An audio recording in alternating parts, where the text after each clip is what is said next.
그런즉 이스라엘 온 집이 정령 알지니 너희가 십자가에 못 박으니 예수를 하나님이 주와 그리스도가 되게 하셨느니라 하니라.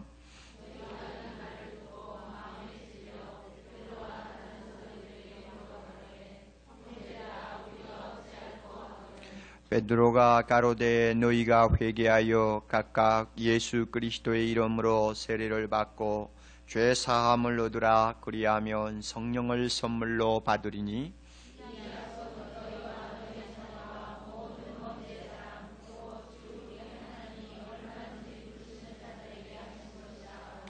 또 여러 말로 확증하며 구원하여 가로되 너희가 이 패역한 세대에서 구원을 받으라 하니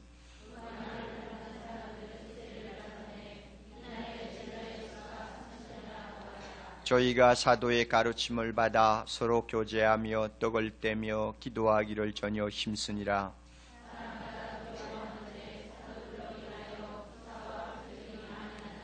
믿는 사람이 다 함께 있어 모든 물건을 서로 통용하고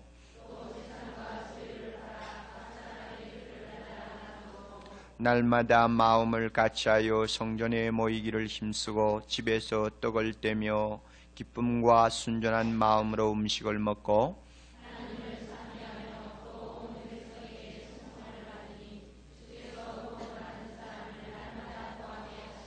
아멘. 같이 기도드리십시다. 주님, 너무나 엄청나고 놀라운 초대교회 사건을 우리 앞에 놓고 오늘도 살아계신 성령의 역사를 기다립니다. 사람은 오고 가고 역사도 계속 바뀌지만 성령께서는 영원히 살아계셔서 우리와 함께 하시고 애초에 가지신 그 큰 목적을 이루시기까지 교회를 떠나지 않으신다고 약속하셨습니다. 그 성령 오늘도 이 자리에 계시고 말씀을 통해 우리에게 깨우쳐 주시고 말씀을 전하고 들을 때 우리에게 능력으로 임하시고 역사해 주실 것을 믿습니다. 주님, 부족한 종을 항상 감추어 주시고 소박하게 사람의 지혜의 말이 아니고 소박한 주의 말씀 그대로 하나님 증거에서 오늘 이 시대를 위하여 주님이 말씀하시고자 하시는 진리를 우리 모두가 같이 깨달을 수 있도록 종을 붙들어 주시옵소서. 예수님 이름으로 기도 올리옵나이다. 아멘.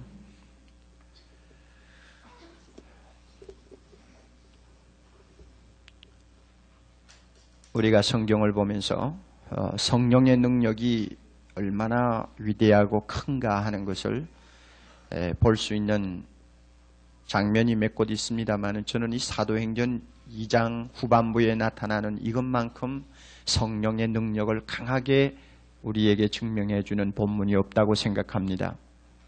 읽을 때마다 마음에 참 벅참이 다시 일어나고 또 어떤 때는 읽을 때마다 나 자신의 무능함을 생각하면 좌절감이 생기게 만드는 이런 아주 양면을 가진 본문입니다. 성령이 오늘도 함께 하셔서 이와 같은 능력이 얼마든지 교회 안에 일어날 수 있다고 생각하면 힘이 솟고 성령이 이와 같이 능력이 많으신데도 교회가 여전히 힘을 잃어버리고 또 교회를 지도하는 지도자가 영적으로 메말라 있다고 생각할 때는 답답하고 나도 모르는 고통이 일어나고 그래서 이 본문은 양면을 다 주고 있어요. 도전도 주고 흥분도 주고 소망도 주고 좌절도 주고 책망도 주고 격려도 주고 이렇게 이 본문이 우리에게 은혜를 주는 것을 우리가 주목해야 되겠습니다. 3,000명이 베드로의 설교를 듣고 회개하고 돌아왔습니다. 이 3,000명이 남자만인지 아니면 남녀 합해서 3,000명인지 우리가 이 본문만 가지고는 말하기가 대단히 어렵지만 4장 4절하고 비교해보면 사도행전에도 역시 통계는 남자들을 중심한다 하는 거 우리가 금방 알 수가 있습니다. 4장 4절에 보면 남자만 한 5,000명이 회개하고 돌아왔다 하는 것 보면은 이 앞에 있는 3,000명도 남자만 세는 것이 틀림이 없는 것 같습니다. 그러나 하나님께서 여자의 가치를 무시하는 것이 아니고 그 당시에 그 관습이 남자 중심으로 회개되어 있고 또 남자가 해이면 여자는 따라서 통계에 들어오는 것으로 알고 있었기 때문에 전혀 문제가 안 됩니다. 전무후무한 역사가 베드로의 짧은 설교 말씀 앞에서 일어났습니다.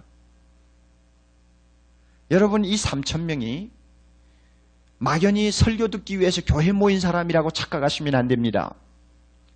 이 3,000명이 막연히 어떤 자기의 요구를 가지고 하나님 앞에 나와서 자기의 마음에 있는 원통함을 풀기 위해서 모인 어떤 감정적인 무리와 다르다는 것을 아셔야 됩니다. 무슨 방언하고 무슨 이상한 체험을 했기 때문에 사람들이 모여가지고 흥분을 자아내는 그런 큰 무리가 아닙니다. 여러분, 이 자리에 가만히 보세요. 이 3,000명, 이 사람은 자기의 가슴을 치고 회개하는 3,000명입니다. 이런 점에서 우리가 주의를 해야 합니다. 회개하는 3,000명. 그러면 그 자리에 3,000명밖에 없나요? 없었나요? 아니죠. 예루살렘에 있는 상당한 사람들이 모였으니 얼마가 되었는지 우리는 예측하기 어렵고 더욱이 그 장소가 성전이라고 우리가 판단한다면 얼마나 많은 사람들이 그 공간을 차지하고 있었는지 우리는 모릅니다. 그러나 그 가운데서 하나님이 세는 사람은 어떤 사람만 셉니까? 회개하는 사람만 세워요. 회개하는 사람만 3,000명. 아마 3,000명이 안 되고 300명이 되었더라도 회개하는 사람 300명 이랬을 거예요. 하나님이 가장 귀하게 보시는 것, 회개하는 사람입니다. 마음을 찢고 통회하는 사람입니다. 말씀을 들었을 때 그 심령이 하나님을 향해서 눈물 어린 눈으로 쳐다보는 사람, 그 사람을 하나님이 가장 사랑합니다. 아무리 많은 사람이 모여 예배할지라도 회개 없는 예배자는 하나님께서 자기 원하는 숫자에 세지 않습니다. 저는 분명히 그렇게 합니다. 사랑의 교회가 나중에 몇 명이 모일지 모르지만 지금 모이는 1,000몇백 명 하나님께서 다 해지는 않을 것입니다. 섭섭한 일이지만 그것은 사실입니다. 진실로 회개하는 사람, 예수 안 믿다가 돌아와서 눈물로 회개하고 주님 앞에 안기는 사람, 하나님이 그 수에 셉니다. 예수를 오래 믿었다가도 믿음 없이 건성으로 교회 다녔지만 어느 순간에 주님의 말씀에 부닥쳐서 자기 마음을 찢고 주 앞에 회개하는 사람, 비로소 그 사람 하나님이 햅니다. 3,000명 중에 하나로 한단 말이에요. 만약에 그와 같은 마음을 찢는 회개가 없이 수많은 죄를 지으면서도 가책 하나 없이 형식적으로 예배에 와서 앉아있으면 아무리 그 찬송이 열정으로 부른다고 할지라도 그 마음이 아무리 어떤 흥분에 의해서 눈물을 줄줄 흘린다고 할지라도 회개가 진실로 없는 사람은 하나님께서 3,000명에 넣지 않습니다. 그걸 우리가 아셔야 돼요. 여러분, 예배 보러 나오실 때마다 통회하고 자복하는 마음, 이것이 있어야 합니다. 왜냐하면 아무리 우리가 하나님 앞에 죄 용서함을 받았다고 할지라도 죄 용서함을 받은 사람이기 때문에 더 괴로운 점이 있는 것입니다. 그렇잖아요? 더 미안한 것이 있는 것입니다.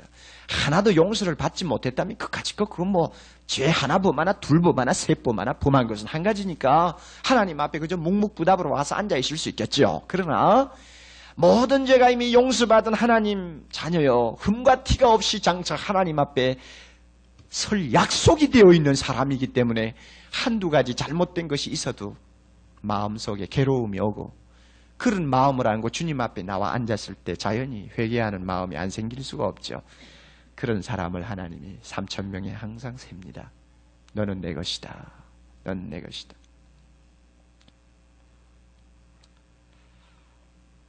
저는 현대교회에 이와 같은 3,000명이 모이는 교회가 되었으면 하는 생각을 많이 합니다.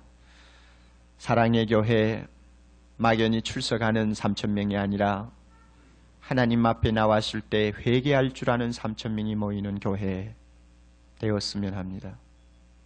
그 교회가 능력이 있죠.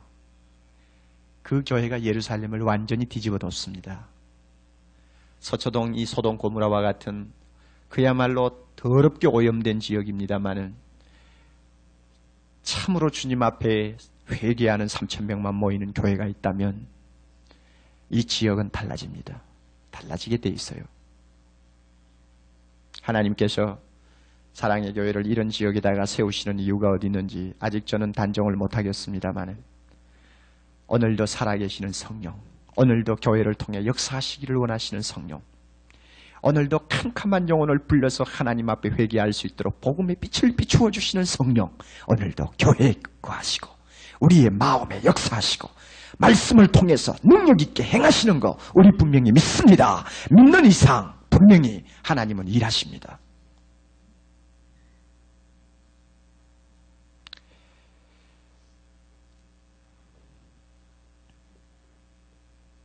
회개가 많이 희미해진 오늘 현대교회를 우리는 걱정해야 합니다. 우리가 남의 교회를 비판할 필요도 없고 또 다른 사람을 이러니 저러니 말할 필요는 없습니다. 우리 교회 자체부터 회개가 약하고 눈물이 마르고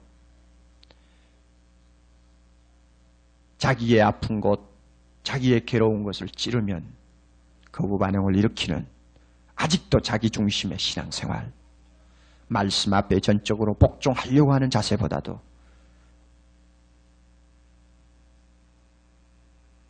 하나님 말씀 앞에서 자신을 오히려 내세우려고 하는 은근한 인간의 교만, 이와 같은 것들이 살아있는 교회라면 사랑의 교회 강단도 아직 멀었습니다. 주님이 만약에 이 시간 이 자리에 오셔서 옥 목사 따로 불러내가지고 지금까지 옥 목사가 사랑의 교회를 통해서 한 일을 하나하나 계산한다면 저는 두말하지 않고 아마 땅에 주저앉아 버릴 것입니다. 왜냐하면 아직도 약합니다. 약해요. 그렇다고 눈물만 흘리는 교회 만들라는 말이 아닙니다. 아니고 사람이 보아도 저분은 좀 울어야 되겠는데 하고 생각이 되는데도 눈물이 없는 것 있죠. 물론 골방에서 울겠죠. 물론 개인과 만났을 때 가슴을 짚고 주여 어찌하면 좋겠습니까 하고 몸부림치겠죠. 그러나 골방에서 진짜 그렇게 우는 사람이요, 하나님 앞에 자신을 항상 분명하게 회개하는 사람이라면 교회에 나와서 예배 보는 벌써 자세도 다릅니다. 그러나 적어도 3분의 1 이상, 심하면 2분의 1 이상이 아직도 회개하고 통회하는 마음이 무엇인지조차도 모르고 교회를 다닙니다. 이런 사람이 계속 1년, 2년, 3년 쌓이고 쌓이면 나중에 10,000명이 모여도 그 교회는 하나님이 수를 셀 때는 아마 상당수가 끼지 못할걸요. 이런 교회를 만약에 옥 목사가 계속 목회해 나가고 단순히 사람만 많이 모인다는 소문 때문에 부흥하는 교회다, 그래도 참 무슨 특징 있는 교회다 하는 소문이 난다면 그것은 열매 없는 무화과에 지나지 않을 것이요. 잎만 무성한 무화과 나무. 우리 그런 교회 되어서는 안 됩니다.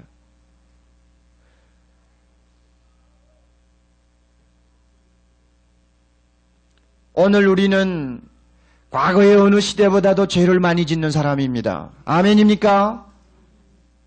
과거 어느 때보다도 우리는 죄인입니다. 초대교회 우리 성도 100년 전, 50년 전 우리 부모님들 죄를 지었다고 합니다마는 여러분 오늘 현대인들이 짓는 죄만큼 짓는다고 생각합니까? 지었다고 생각합니까? 그 사람들의 생활이 오늘 우리만큼 해이해졌다고 생각합니까? 세상과 그 정도 타협한다고 생각합니까? 아니요. 우리만큼 오늘 죄에 말려있는 사람이 없습니다. 그런데도 가슴을 찢는 3,000명이 되지 못한다는 것은 참 교회로 봐서는 비극이 아닐 수가 없습니다. 더 이상 이와 같은 일이 계속되지 않도록 성령의 역사에 민감해야 합니다. 항상 민감하세요. 이날 밤 설교하는 저 자신부터 말씀을 들으시는 여러분들의 마음속에 통회하고 자복하게 하시는 성령, 주님의 옷자락을 붙들고 나의 연약함을 내놓고 탄식할 수 있는 자복하는 마음. 주님이 기대하는 것만큼 살아드리지 못한 미안한 감정 때문에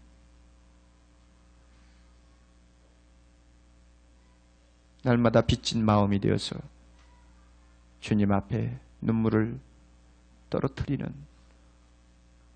그야말로 살아있는 심령, 감각이 있는 심령, 이와 같은 심령 만들어 주시기를 바랍니다. 이것이 3,000명입니다. 이 사람이 3,000명입니다. 우리가 또 이 본문을 통해서 유의해야 될 사실이 하나 있습니다. 그것은 뭐냐면 여러분 3,000명이 회개하고 돌아오는 이 전무후무한 역사, 기독교 역사에 한 번에 3,000명, 5,000명이 순수하게 돌아오는 역사는 아직도 없었습니다. 스타트니까, 처음이니까 하나님이 굉장히 크게 역사하셨어요. 천국문은 조금씩 똑똑똑똑 두드리는 것이 아니었습니다. 오순절 성령이 임하시자마자 천국문은 큰 힘을 가지고 문을 완전히 박차고 들어갔습니다. 제일 큰 역사가 애초에 처음에 일어났습니다. 그런데 이와 같은 성령의 역사가 어떻게 나타났느냐 할 때 두 가지 요소입니다. 하나는 말씀과 하나는 말씀을 설교하는 사람, 두 가지 요소로서 나타났습니다. 그렇죠. 오늘 우리가 보면 베드로라는 메신저가 있고 그 다음에 베드로가 전한 내용, 진리가 있습니다. 성령은 항상 독단적으로 역사하지 않습니다. 성령은 아무 매개체가 없이 일하지 않습니다. 많은 사람들이 이 점에서 쏟고 있어요. 성령은 아무 매개체가 없이 갑자기 나에게 무엇이 임하는 것처럼 임하는 줄 착각하고 있어요. 물론 어떤 때는 그럴 수 있겠죠. 성령이 못하실지는 없지만은 있겠죠. 그러나 오히려 그런 방법은 마귀가 더 잘 사용한다는 사실을 알아야 합니다. 매개체가 없이 전하는 증거자도 없고 말씀도 없고 끝도 밑도 없이 어떤 사람에게 이상하게 임하는 것은 마귀의 역사가 거의 대부분이라는 걸 아셔야 됩니다. 마귀는 할 수 있습니다. 그러나 성령은 제일 처음 초대교회 역사할 때부터 두 가지 요소를 꼭 통해서 나타났습니다. 뭐요? 말씀의 증거자, 그 다음에 말씀. 이 요소를 통해서 제일 처음 교회에 돌아오는 3,000명을 주님께서 부르셨습니다. 우리가 이 사실에 주의해야 돼요. 하나님의 말씀이 얼마나 강하게 성령의 도구로 사용되었습니까? 우리 37절 한번 보면 저희가 무엇을 들었습니까? 이 말을 듣고, 하나님의 말씀, 말을 듣고, 그 다음에 40절 사도들이 또 무엇을 가지고 확증하며 권했습니까? 여러 말로, 즉 하나님의 말씀으로 확증하고 권면했다고 했죠. 또 41절 그 3,000명이 결국 무엇 때문에 세례받고 돌아왔습니까? 그 말을 받는 사람들. 그렇죠. 그 말을 받는 사람들. 왜 그 성령을 받은 사람들 하지 아니하고 그 말씀을 받은 사람이라고 그럽니까? 성령의 말씀을 통해서 역사합니다. 그래서 신약교회의 순수한 오리지널한 크리스찬들은 말씀의 사람들이었어요. 지금 오순절이 시작된 바로 당일 아닙니까? 성령께서 방금 120문도에게 임하셔서 그야말로 놀라운 역사들이 일어난 그 몇 시간 후의 사건 아닙니까? 그런데도 하나님의 말씀이 성령의 도구로 사용되는 증거를 우리는 이 자리에서 볼 수 있습니다. 그 말을 받는 사람들이 세례를 받음에 3,000명이나 되었다. 말을 받는 사람. 그거 참 이상하죠. 뭔가 좀 다른 것이 있을 것 같은데 왜 말을 받는 사람들이라고 했을까요? 이런 의미에서 여러분 그 당시 처음 예수 믿고 돌아온 사람들하고 우리하고 전혀 다른 데가 없습니다. 믿습니까? 그대로입니다. 하나님의 말씀 받고 우리 돌아왔죠.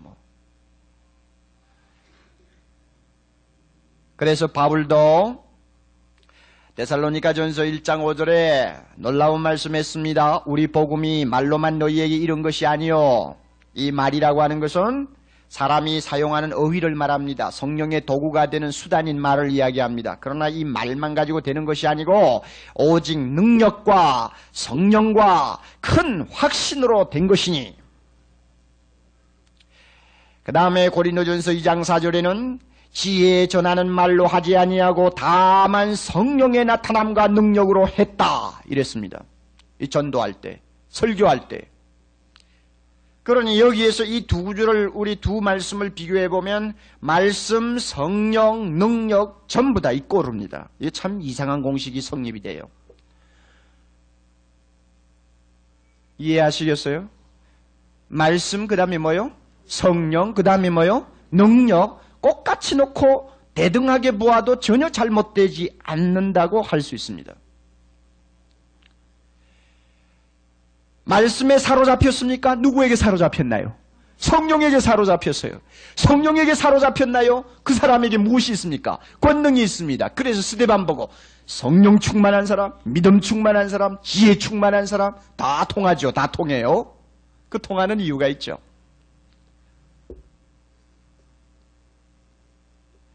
그리고 이 말씀의 내용은 무엇입니까? 두 가지죠. 율법과 복음이죠. 자, 오늘 율법을 한번 찾아봅시다. 제가 지적을 해드릴게요. 베드로의 설교 가운데 율법. 율법이 뭐죠?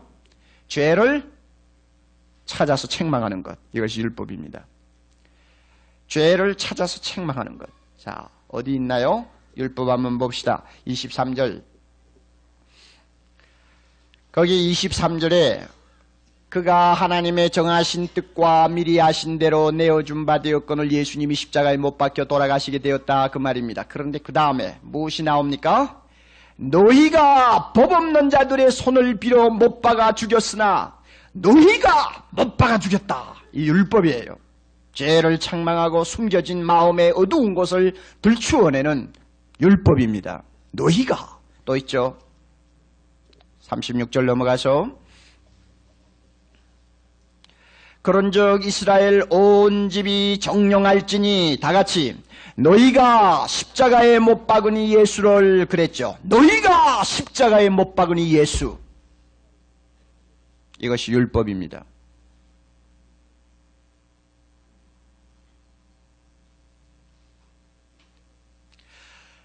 오늘 설교 시간에 만약에 설교자가 이런 식으로 설교를 하면 도대체 몇 사람이나 그 예배 시간에 붙어 있을까요? 너희가 잘못한 거 하면서 말이죠. 예? 당신이 그 말 아닙니까? 오늘 현대말로 말하면. 당신이 오늘날 사회생활에서 이러이러한 죄를 범하는 거 회개하고 돌아오십시오. 만약 이런 식으로 계속 설교하고 회개하도록 강요한다면 아마 오랜만에 남편 교회 다니고 왔던 사람들 슬금슬금 남편 얼굴 쳐다보다가 초풍을 하고는 아마 다음부터 안 다니고 오실 거예요. 그만큼 오늘 현대인들이 약해지고 어떤 면에서는 너무나 얕다고 할까요? 누가 그렇게 약은 사람으로 만들었습니까? 여러분이 교회에 나오는 분이 그렇게 된 것입니까? 아니면은 오늘 설교를 하는 설교자들이 그렇게 만들었습니까? 어느 쪽인 것 같아요? 솔직하게 말씀하세요. 어느 쪽인 것 같아요? 설교자가 그렇게 교인들을 약하게 만들었습니까? 얕게 만들었습니까? 아니면 교인들이 얕기 때문에 설교자가 그렇게 됐습니까? 어느 쪽이요?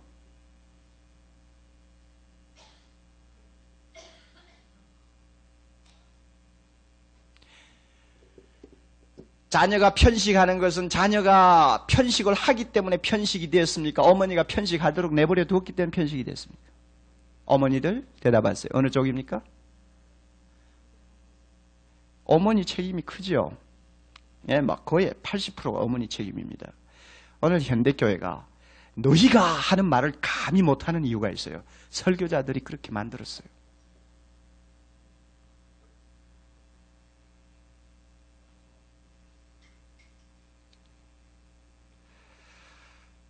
(6월) 달에 서울에서 우리 한국교회가 중심이 되어가지고 세계 여러 교회들을 초청해가지고 금식기도회가 있습니다. 3일 동안 뚝섬에서 금식기도회를 하는데 그 주제는 오늘 대한민국 교회와 국가의 죄를 짊어지고 하나님 앞에 자복하자 이것입니다.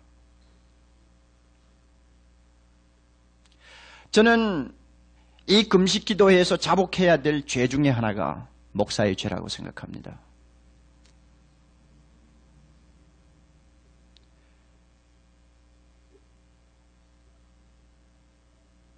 우리 이 문제 놓고 굉장히 여러분 두려워해야 합니다. 나중에 이것이 심하면 소경이 소경을 이끄는 이제 결과가 따라옵니다. 마땅히 회개해야 될 자에게 바로 지적하지 못하는 강단은 이미 힘을 잃어버린 강단이요. 지적했다고 해서 그것이 싫어서 안 나와가지고 교회가 문을 닫았다면 그 교회는 성령이 거하시지 않는 교회요.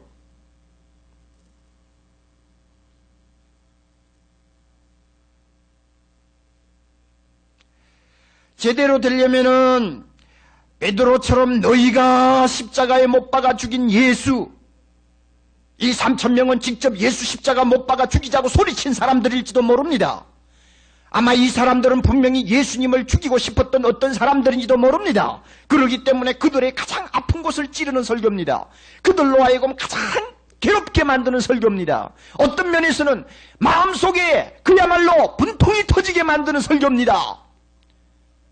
성격 급한 사람은 주먹을 내두르면서 베드로에게 달려들게 만들 만한 설교입니다. 그만큼 거부 반응을 일으킬 수 있는 설교지만은 성령의 역사가 정말로 그 자리에 나타날 때에 그 설교 앞이 떡 부러졌습니다. 형제여, 우리가 어떻게 할꼬? 설교자가 오늘날 죄를 책망하고 교회의 잘못된 부분을 말씀으로 수술하면서 바로 가르칠 용기를 잃어버렸으면 성령도 슬퍼하시고 떠날 것입니다. 교회는 성령께서 인도하셔야만이 부흥이 되는 것이지, 성령이 인도 안 하시면 부흥이 안 돼요. 사람이 좋은 말 한다고 사람들이 모이나요? 글쎄, 그런 교회도 있을 수 있죠. 좋은 말들 많이 하니까 들으려고 오는 사람들이 있죠. 그만큼 오늘 현대사회가 허기가 져 있어요. 갈증이 나 있어요. 아마 중이 교회에 서서 무슨 좋은 말을 한다 해도 사람들이 모일 거예요. 분명히 오늘 현대는 그렇습니다. 상당한 사람들의 동기가 예수 믿는 거하고 관계가 없어요. 마음이 너무 컬컬하고 너무 답답하고 어떤 때는 너무나 긴장이 쌓이고 풀 수가 없으니까 교회에 대한 관심을 갖는 것입니다. 종교성이요. 얼마나 좋은 기회입니까? 사람들이 이렇게 관심을 가졌을 때 교회가 능력 있게 바로 전할 수만 있다면 하나님도 기뻐하시고 대한민국 사회도 달라지고 오늘 우리가 좀 더 편안하게 살 수 있을 것입니다. 그러나 보세요. 교회가 편안하게 살 수 있나요, 지금?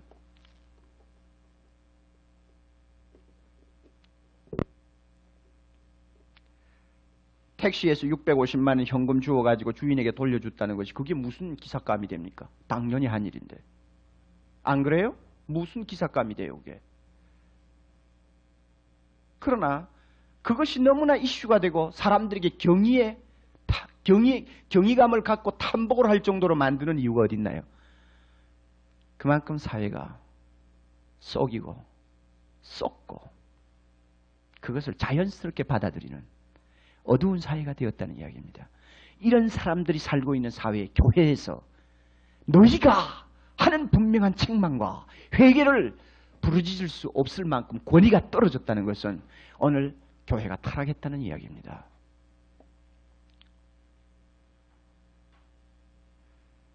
이런 것이 여러분 율법입니다. 그러나 율법만 가지고는 설교가 안 됩니다.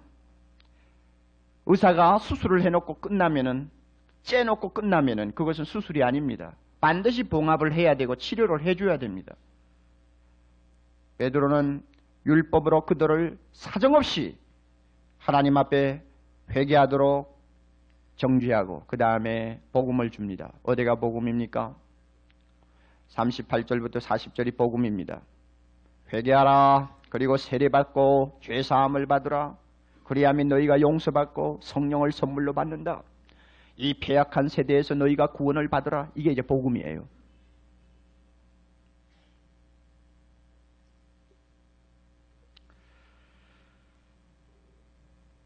하나님께서 우리 사랑의 교회에 이 양면의 능력 주시기를 바랍니다. 율법에도 능력이 있고 복음에도 능력이 있고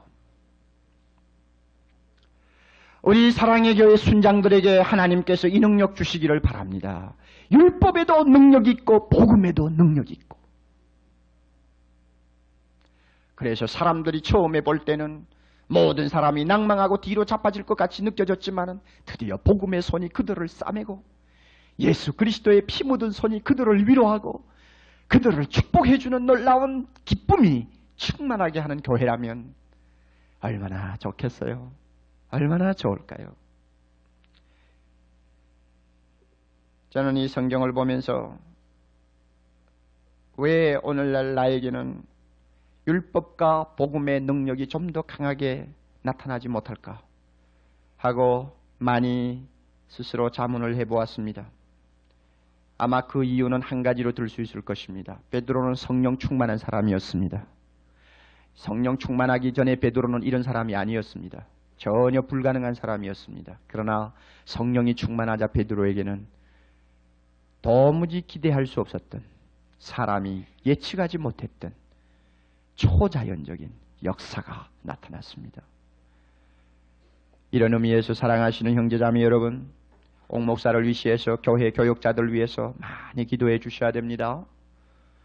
교역자들이 성령에 충만하지 못하면 메시지가 벌써 김 빠진 무처럼 돼버립니다. 아무리 외쳐도 힘이 없고 아무리 들어도 마음에 와 닿는 것이 없으며 사람들이 귀는 즐겁게 할지 모르고 그 시간에 웃고 떠들 수는 있을지 모르지만 돌아가면 그 메시지는 다 귓전에서 떠나고 생활의 변화도 없으며 인격의 변화도 안 일어납니다. 그러나 성령이 능력 있게 역사하는 메시지는 들을 때 좀 아프게 들을 수도 있고 어떤 때는 재미가 없다고 들을 수도 있고 어떤 때는 대단치 않는 말씀처럼 들을 수도 있을지 모르지만 그러나 그 말씀은 마음속에 깊이 뿌리가 박혀서 낮에도 밤에도 떠나지 아니하며 그 말씀 때문에 나 자신의 성격이 변화되고 마음의 생각이 달라지며 내 생활에 변화가 일어납니다. 이런 능력 있는 메시지를 여러분이 날마다 듣고 흠과 티가 없는 하나님의 자녀로 변화를 받으시려면 교역자들 위해서 기도 많이 하셔야 됩니다. 교역자를 비판하기 전에 여러분 기도하세요. 교역자의 잘못한 것을 섭섭하게 생각하기 전에 내가 얼마나 기도해 주었는가를 여러분이 자문하세요. 만약에 수요일날 나오시는 200여 명 여러분만이라도 날마다 엎드릴 때에 교역자들을 위해서 특별히 강단을 맡은 주의 종도를 위해서 기도하신다면 또 다락방에서 순장일을 맡아서 말씀으로 봉사하는 우리 평신도 지도자들을 위해서 기도한다면 사랑의 교회 모이는 예배 시간이 달라질 것이요 가정가정에 모이는 다락방이 달라질 것입니다. 믿습니까? 예. 성령이 충만하지 못하면 안 돼요. 아무리 인간의 아름다운 말 가지고 해보세요. 한두 시간은 잘할 수 있어요. 한 주일 부흥회는 잘할 수 있어요. 그러나 계속적인 생명의 역사는 불가능합니다. 성령의 충만 없이는 아무에게도 절대로 불가능합니다. 이것이 성령이 그만큼 솔직하다는 이야기입니다. 성령은 절대로 거짓된 데가 없어요. 솔직하기 때문에 솔직하게 나타납니다.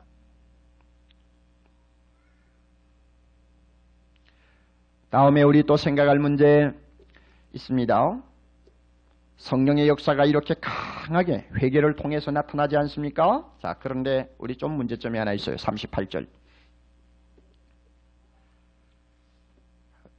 이 무엇이 문제점이냐면 그리하면 이것이 문제점이에요. 베드로가 가로되 너희가 회개하여 각각 예수 그리스도의 이름으로 세례를 받고 죄 사함을 얻으라. 그리하면 성령을 선물로 받으리니. 그리하면이 문제란 말이에요. 왜 문제인가 하면은 이 그리하면 이것 때문에 자 성령은 제2차적으로 특별히 받아야 한다 하는 이론이 나옵니다. 회개하는 거, 세례 받는 거, 예수 믿고 돌아오는 거, 중생 받는 거 다 그것은 전자에 속하는 것이고 참 크리스찬이 되려면은 그리하면 다음에 성령을 선물로 받는 특별한 어떤 체험이 있어야 된다고 주장합니다. 상당히 그럴듯하지 않습니까? 본문 보면. 이것이 오순절 계통이죠. 꼭 뭐 틀렸다고 말하기는 싫어요, 저는. 왜냐하면 제가 결론부터 말씀드리죠. 교회 다니는 사람들 가운데서 성령으로 세례를 받지 않고 물로 세례받은 사람이 많기 때문이에요. 무슨 말인지 알아요? 우리가 물로 세례를 받을 때 누가 역사합니까? 성령께서 분명히 세례로 역사합니다. 그거 사실인데 겉으로 보기에 말이죠. 성령으로 세례받은 사람 같지를 않다 하는 이야기입니다. 물로 세례받고 끝난 사람 같아요. 꼭 세례 요한에게 세례받고 날마다 예수 따라다니던 군중들하고 비슷해요. 왜 그렇게 맥이 없죠? 왜 그렇게 마음이 뜨겁지 않죠? 왜 그렇게 주님을 향한 열심이 없죠? 왜 그렇게 말씀은 열리지 않죠? 왜 그렇게 기도는 힘이 없어요? 왜 다른 사람을 향해서 사랑을 베풀기가 그렇게 힘이 들죠? 왜 내 자신이 변화가 안 일어나느냐 말이에요. 세례를 받았는데. 이런 사람을 놓고 가만히 생각할 때는 차라리 그리하면이 좋아요. 어느 순간이든지 하면 성령께서 그 사람 하면 새롭게 만드는 기회가 좀 있었으면 좋겠다 저는 생각합니다. 그것이 체험이 되든지 어떤 깨달음이 되든지 상관없어요. 저는 그 2차적인 역사를 믿습니다. 분명히 믿어요. 이 가운데는 이미 2차적으로 하나님의 특별한 성령의 은혜 안에서 다시 다듬어진 분들이 많이 있습니다. 저는 꼭 그거 믿어요. 처음부터 바로 되는 사람도 있지만 세례는 받고 예수 믿고 세례 받고 집사 되고 다 됐지만은 2차적으로 뭐가 도무지 안 된 사람들 한번 다시 되어야 돼요. 그런 사람에게는 아마 성령이 2차적으로 임했다고 말할 수 있겠죠. 오순절이 두 번째 임했다는 말이 아니에요. 교회 안에 거하시는 성령이 그 사람을 두 번째 잡고 역사하셨다는 말입니다. 변화를 시켰다는 말입니다. 이런 시간이 좀 있었으면 좋겠습니다. 제가 그것을 부정하진 않아요. 그러나 신학적으로 볼 때 오순절 사건은 두 번, 세 번 반복되어야 한다 하는 것은 잘못입니다. 제가 이미 강단에서 여러 번 말씀드렸기 때문에 이야기하지 않겠어요. 그러면 이 그리하면을 어떻게 해석할 것이냐. 요즘 여러분 현대 번역된 성경들을 보면 이 그리하면 하는 표현을 쓰지 않습니다. 오히려 단순하게 그리고입니다. 그리고. 자, 보세요. 여러분 회개하는 것하고 죄 사함을 받는 것하고 시간적으로 차이를 둘 수 있습니까? 회개를 하고 몇 시간쯤 지나면 죄 사함을 받나요? 예?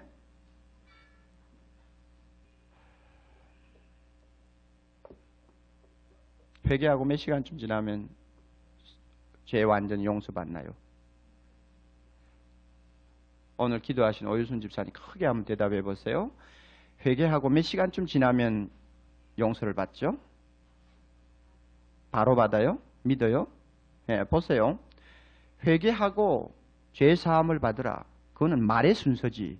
회개하면 이미 용서받고. 맞죠? 그렇다면. 그 다음에 세례는 뭡니까 그러면? 세례는 회개하고 용서받은 외적인 표징으로 주는 것입니다. 동시에 또 세례는 무엇을 의미하느냐 하면 여러분 회개하고 죄 사함을 받는 사람에게는 이미 성령께서 역사하셨죠? 예, 아멘. 이 성령 세례입니다. 중생 받지 못한 사람이 회개하고 죄 사함 받는 역사가 없어요. 있을 수가 없어요. 성령 받고 중생을 체험하지 못하는 사람에게 여러분 죄 사함을 받는다는 일은 불가능합니다. 그러니 이렇게 어떻게 보면은 회개하고 죄 사함 받고 성령을 선물로 받는 것 전부 다 동시적이라고 할 수 있습니다. 말의 순서만 이렇게 정해놓은 것이지 동시적이에요. 더욱이 여기 성령의 선물을 여러분이 단수로 보시는지 복수로 보시는지 모르지만 원문에는 단수입니다.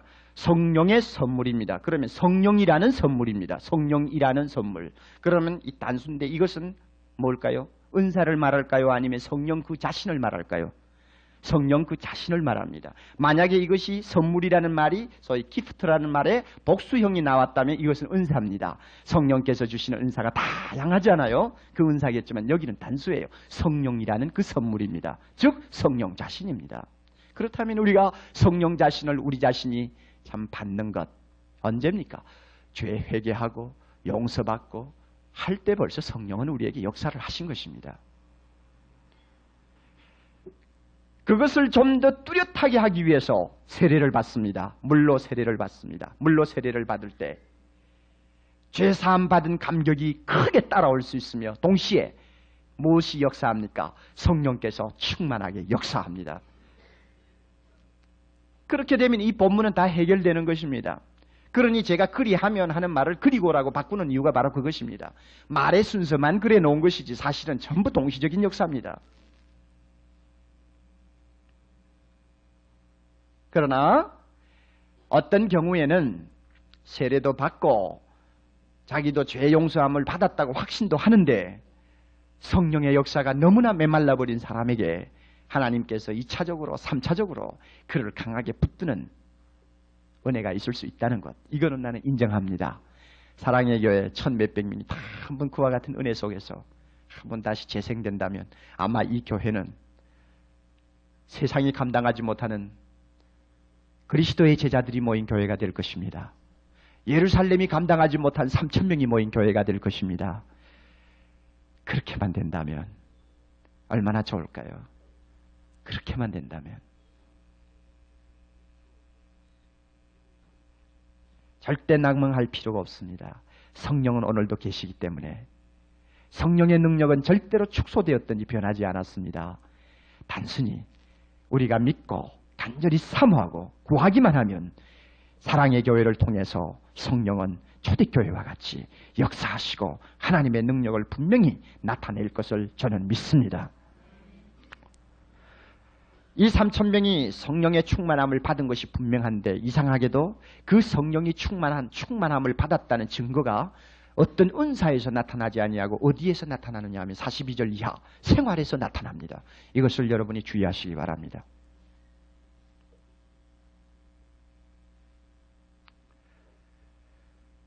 성령이 충만했으면 무엇인가 좀 이상한 것이 나타날 것 같은데 이 3,000명이 아마 방언을 했더라면 아마 예루살렘이 아마 원자탄이 터진 것 이상으로 야단났을 거예요. 그런데 이상하게 그런 현상이 지금 안 보여요.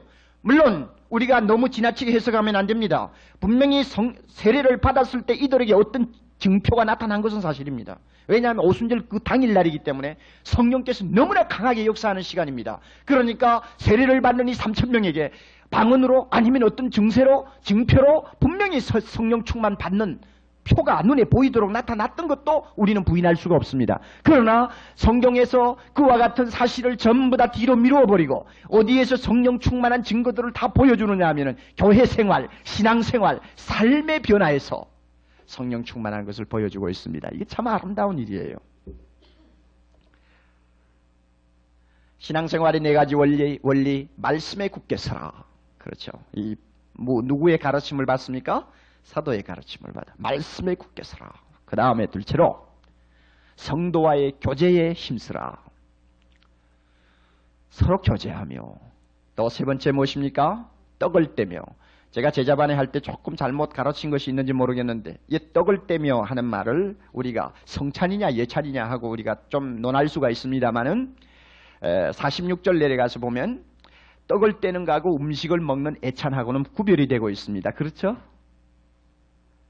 46절에 떡을 떼며 그 다음에 좀 내려가서 순전한 마음으로 음식을 먹고 하고 구별이 되는 거 보니까 떡을 뗀다고 할 때는 역시 예수님이 마지막 그 성만찬에서 빵 조각을 탁 찢어가지고 옆에 있는 제자들에게 주면서 이것은 너희를 위해 내가 주는 내 살이니 기념하라 하면서 주신 것을 의미합니다. 그러니까 여기에 떡을 떼며 하는 것은 성찬, 즉 예수 그리스도의 십자가의 은혜를 날마다 기억하는 생활입니다.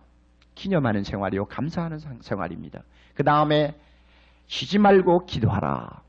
그렇죠.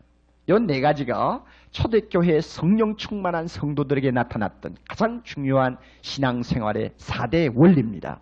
말씀에 굳게 서라. 성도와 서로 깊은 사랑의 교제를 나누라. 셋째, 예수 그리스도의 십자가를 날마다 기억하고 감사하라. 그 다음에 무엇입니까? 쉬지 말고 기도하라. 그런데 이 4가지는 따로따로 떼어놓을 수 없는 문제입니다. 자, 김 장로님은 말씀을 항상 배우면서 진리에 굳게 서십시오. 구 장로님은 날마다 성도와 사랑의 교제만 나누십시오. 자, 우리 최 권사님은 날마다 뭐만 하라고 그러면 되네요. 떡을 떼십시오. 그 다음에 또 누구는 또 기도만 하십시오. 그거 안 됩니다. 안 되고 한 사람에게 항상 있어야 될 4가지 요소입니다. 그리고 이것은 어떤 면에 순서적입니다. 여러분, 떡을 떼는 것이 먼저입니까? 말씀을 바로 배우고 진리에 서는 것이 먼저입니까? 진리에 서는 것이 먼저입니다. 교제하는 것이 급합니까? 말씀을 배우고 굳게 서는 것이 급합니까? 말씀 배우는 게 급하죠. 기도하는 게 먼저입니까? 말씀을 통해 하나님의 음성 듣는 것이 먼저입니까? 말씀이죠. 순서예요. 가장 기초 콘크리트 작업은 말씀이에요. 진리 위에 굳게 서라. 그것이 바로 될 때 성도와의 교제가 아름답게 이루어지고 그리스도의 십자가의 날마다 감격하며 살 수가 있으며 동시에 쉬지 않고 기도하는 역사가 일어나죠. 그러나 말씀에 빈약하면 그거 전부 다 고장난 것입니다. 다시 말하면 콘크리트가 전부 다 갈라져가지고 집이 지금 위태위태해지는 상황이나 다름이 없습니다.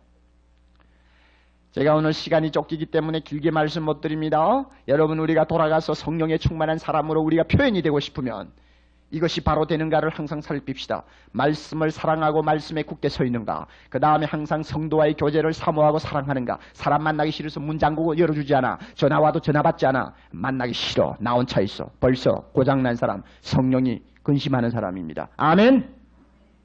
대답이 적은 거 보니까 분명히 무슨 문제가 있는 모양이에요. 다락방도 나가기 싫어. 순장 꼴 보기 싫어. 다 싫어. 다 싫어. 벌써 그 사람 고장난 사람이에요. 참 진리 에 우리가 바로 서면 이상하게 성도와의 교제가 사모가 됩니다. 만나고 싶고 서로 마음을 합해서 기도하고 싶고 그래요. 그러니까 기도가 나오죠. 또 떡을 떼는 건 혼자 뗍니까? 여럿이 뗍니까? 나 혼자 빵덩어리 들고 오 주여 감사합니다. 이것은 주님이 나를 위해 죽으신 십자가를 기념하는 떡입니다.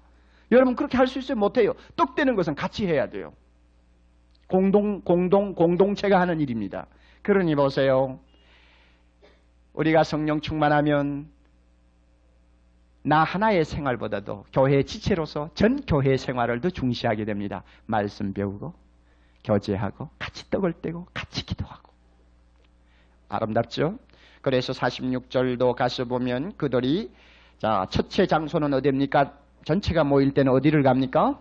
성전으로 가고 그 다음에 성전에서 돌아와 가지고는 가정에서 모이고 자 이렇게 해서 서로가 하나님을 찬미하며 하나님의 영광을 높이면서 사니까 드디어 교회가 날마다 부흥했습니다.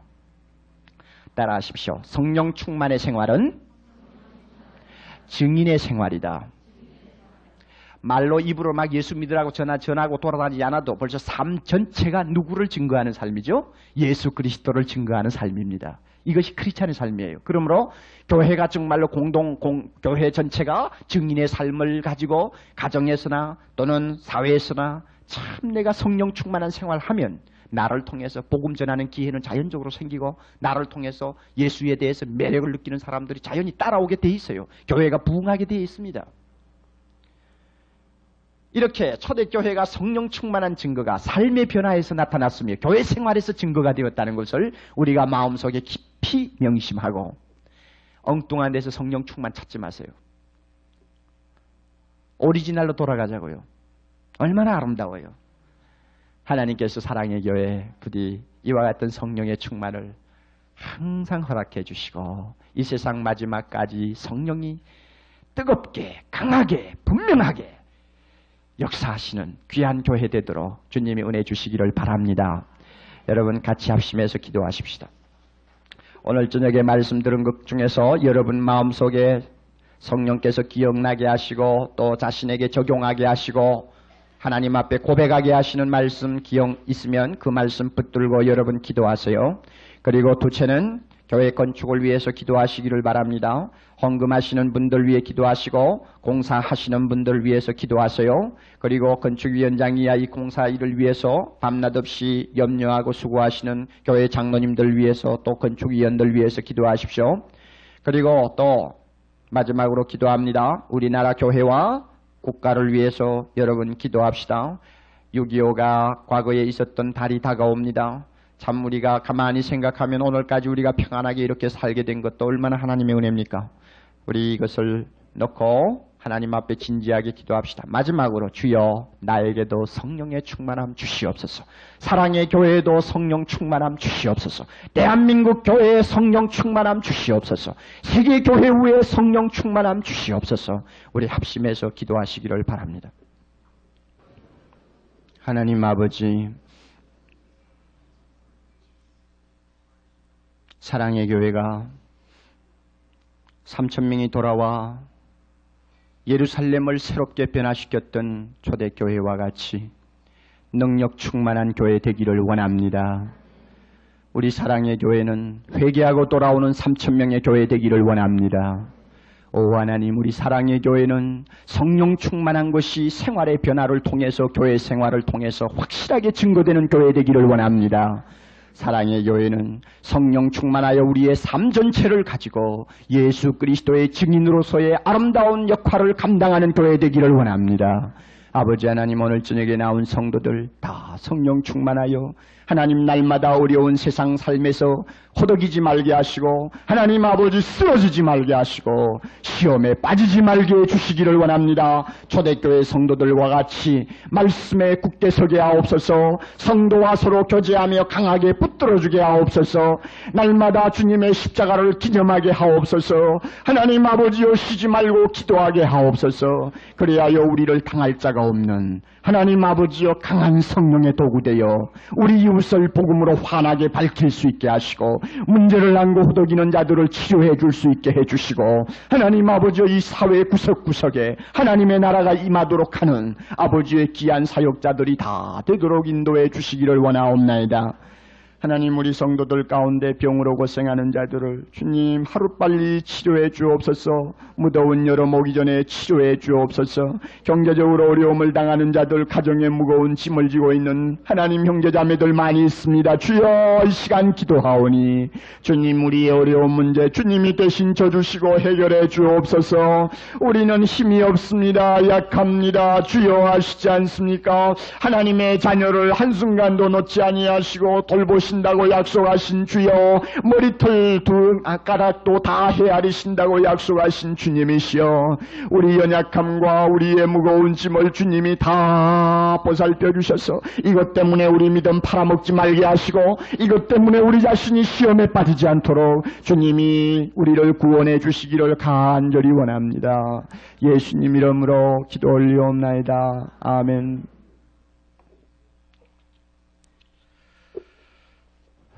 찬송가 우리 같이 부르고 130장, 기쁨으로 찬양 130장 부르고, 내일 고급 제자반 1일 수련회 아침 9시 반 시간 어기지 않도록 서로 연락해서 노력해 주시기를 바랍니다.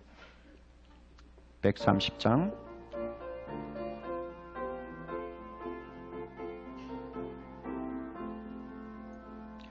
예수 이름으로, 예수 이름으로 승리를 얻었네. 예수 이름으로, 예수 이름으로 승리를 얻었네. 예수 이름으로 나갈 때 우리 앞에 누가 서리요. 예수 이름으로 나갈 때 승리를 얻었네. 예수님을 따라, 예수님을 따라 어디든 가리라. 예수님을 따라, 예수님을 따라 언제고 살리라. 예수님을 따라 나갈 때 밝은 햇빛이 비치고, 예수님을 따라 살아갈 때 밝은 내일인데. 예수 이름으로, 예수 이름으로 마귀는 쫓긴다. 예수 이름으로, 예수 이름으로 병만은 쫓긴다. 예수 이름으로 나갈 때 누가 나를 괴롭히리요. 예수 이름으로 기도할 때 악마는 쫓긴다. 아멘. 같이 인사하십시다. 안녕하세요. 네. 다 같이 우리 주기도문 같이 외우겠습니다. 하늘에 계신 우리 아버지, 이름을 거룩하게 하옵시며 나라의 임하옵시며 뜻이 하늘에서 이룬 것 같이 땅에서도 이루어지이다. 오늘날 우리에게 일용할 양식을 주옵시고, 우리가 우리에게 죄 지은 자를 사하여 준 것 같이 우리 죄를 사하여 주옵시고, 우리를 시험에 들지 말게 하옵시며 다만 악에서 구하옵소서. 대개 나라와 권세와 영광이 아버지께 영원히 싸움나이다. 아멘.